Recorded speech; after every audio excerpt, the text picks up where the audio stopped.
There's something haunting about the way betrayal echoes louder in glittering ballrooms than it ever does in dark alleys. Because here, in these places where fortunes are made and destroyed over champagne toasts, the real assassinations are reputational, and the wounds they leave are not on flesh, but on futures. And if you've ever believed that karma always finds its way back to those who try to destroy someone else's life, then make sure to like and subscribe. Because the story I'm about to tell you is proof that when one man thought he could shatter her reputation, she walked into the very room he chose for her downfall, holding another billionaire's hand, and the world that had been waiting to mock her instead turned to admire her. But first, you need to know how we got there. Elena Hayes was not the type of woman to be underestimated. She had built her name from scratch, founding a small data-driven logistics startup in her cramped Boston apartment, turning late nights fueled by instant ramen into a multi-million-dollar enterprise recognized in Forbes 30 Under 30. She was young, sharp, ambitious, but more than that, she was dangerous in the way only someone who had known true poverty could be, because she had nothing to lose and everything to gain. But success is a spotlight, and when it shines, it doesn't just illuminate, it attracts shadows. That shadow, for Elena, came in the form of Damien Cross. Damien was old money dressed in new suits, the kind of man who had never built anything but had destroyed plenty, a venture capitalist known as much for his ruthless takeovers as for his charm. When Damien and Elena first met at a tech conference, the crowd whispered about how stunning they looked together, her brilliance paired with his influence, the golden couple of innovation and finance.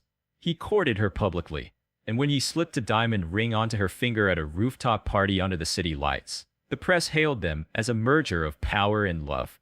But behind the curated photographs and champagne smiles, cracks had already begun to show. Elena discovered them late one night when she stayed at the office past midnight and found Damien's name hidden in email chains, emails that revealed he had been feeding her competitors confidential information, sabotaging contracts, and quietly investing in rivals who stood to gain from her downfall. He hadn't been her partner, he had been her predator. The engagement ended in silence, not spectacle. Elena returning the ring on his mahogany desk with nothing but a flat stare, while Damien smirked as if the game had only just begun.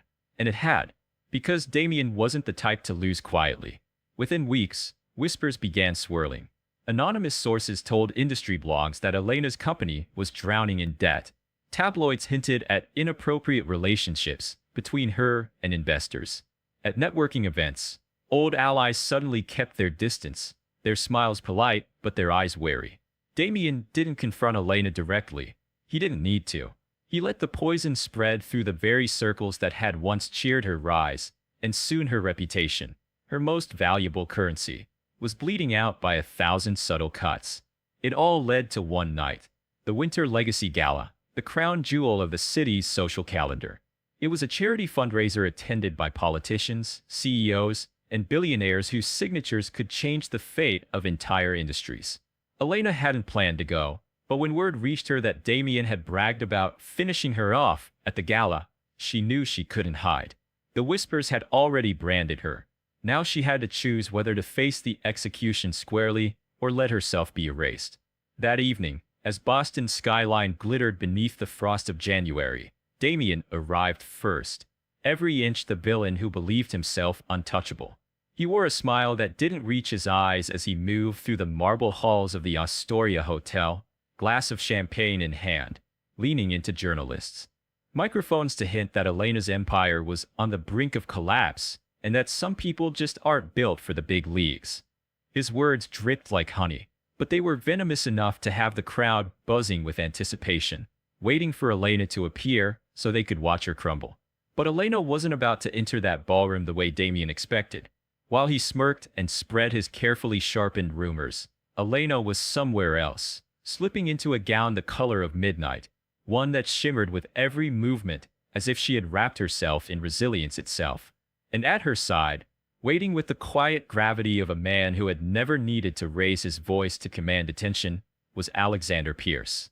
Alexander was the kind of billionaire who rarely showed up in society pages, a man whose empire in global logistics made him wealthier than Damien could ever dream of, yet he preferred boardrooms to ballrooms, deals to displays.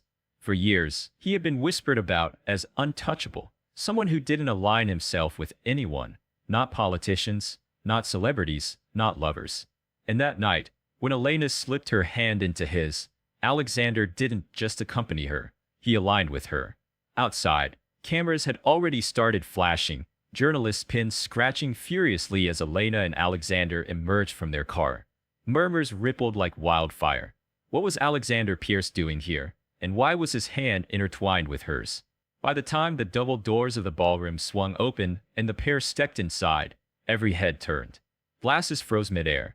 Even Damien, who had been laughing in the center of his adoring circle, went still, his grin faltering as though the ground had shifted beneath his polished shoes. Elena's entrance was no accident. It was a counterstrike. Every whisper Damien had planted, every rumor he had cultivated, now burned away under the sudden spotlight of Alexander's presence. Because if Alexander Pierce, the most elusive billionaire in the room, had chosen to walk beside Elena Hayes, then the narrative was no longer disgraced entrepreneur abandoned by her fiancé. It was something else entirely. A woman powerful enough to command alliances Damien could never buy. And yet, as applause began to break out, not for Damien, but for Elena, one truth settled heavy in the air. This was only the beginning. The thing about power is that it doesn't announce itself with fanfare. It shifts the air in a room, like the sudden drop in pressure before a storm. And that night in the Grand Astoria ballroom, you could feel at the moment Elena Hayes walked in holding Alexander Pierce's hand, the whispers breaking like glass against marble as those who had come expecting to witness her public humiliation now craned their necks to catch a glimpse of the unexpected alliance. And Damien Cross, who had spent weeks carefully scripting her downfall, suddenly found himself shoved off script, his smug smile stiffening into something brittle as Elena's midnight blue gown caught the chandelier's light and Alexander's quiet, commanding presence radiated the kind of authority no fabricated rumor could compete with. Yet the most exquisite part of it was that Elena never once looked at Damien. She didn't give him the satisfaction of recognition, not even a fleeting glance, instead gliding forward as if he were no more significant than the champagne waiter weaving through the crowd. Her attention devoted entirely to Alexander and the introductions he made on her behalf. Each handshake a calculated blow against the narrative Damien had tried to write for her. Because when Alexander Pierce introduced someone, it wasn't as a courtesy, it was as a declaration, and when he said, "This is Elena Hayes, my partner in a new global initiative," the word partner detonated like a bomb, sending investors, executives, and politicians into a frenzy of speculation, their eyes darting between Elena's serene smile and Damien's faltering composure. The irony was sharp.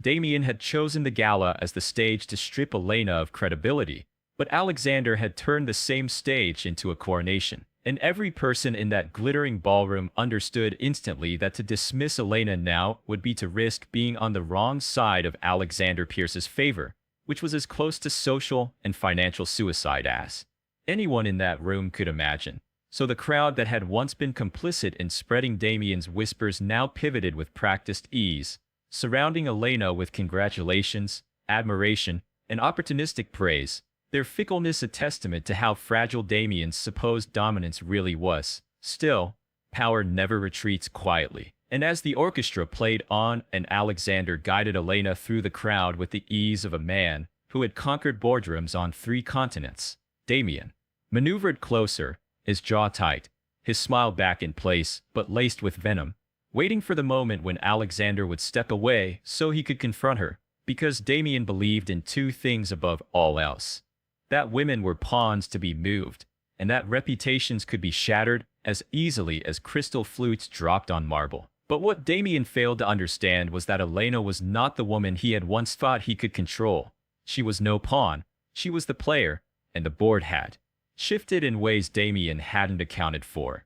As the evening unfolded, speeches were made, checks were written for charity, glasses clinked, and yet beneath it all ran an undercurrent of tension, Damien circling like a shark, waiting for weakness, while Elena only grew stronger with each passing interaction, her laughter genuine, her confidence blooming in the face of the very people who had doubted her, until at last, near the bar adorned with ice sculptures, and cascading champagne, Damien caught her alone, Alexander having been briefly pulled into a conversation with two senators, and he leaned in, his voice dripping with mockery as he said, "Do you really think walking in here with Pierce makes you untouchable?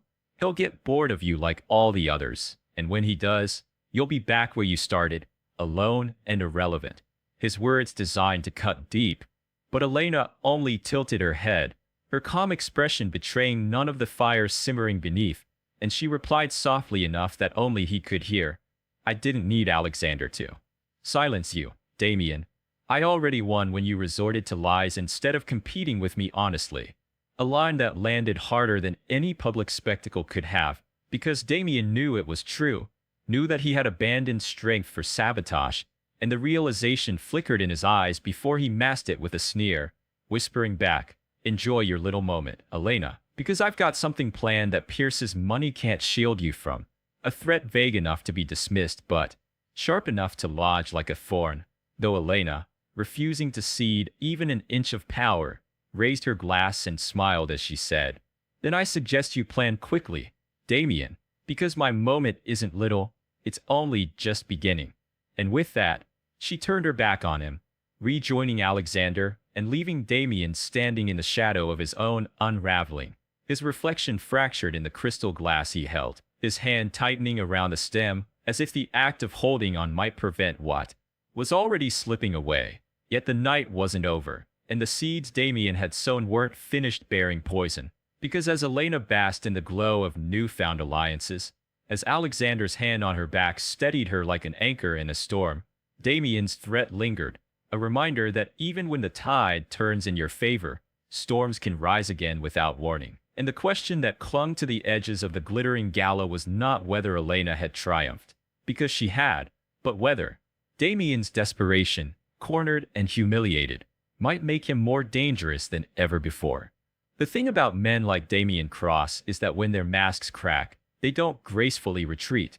They double down, lashing out like cornered animals. And in the weeks after the gala, his desperation became palpable, every whisper more frenzied, every attempt to paint Elena as unstable or undeserving more transparent, until the industry that once nodded along to his poison began rolling their eyes at his tantrums. And yet, true to his threat, Damien had saved one final card, unveiling it a high-stakes investor summit, a fabricated dossier of evidence meant to suggest Elena had embezzled funds from her own company. The crowd murmured in shock, journalists raised their pens like daggers, and Damien smiled as though the stage was his again, until the doors at the back of the hall opened, and Elena entered with Alexander Pierce at her side, calm as ice, followed by a procession of attorneys, auditors, and board members carrying documents that shredded Damien's claims within minutes, exposing not Elena, but Damien himself, as the source of falsified records and insider leaks that violated securities law.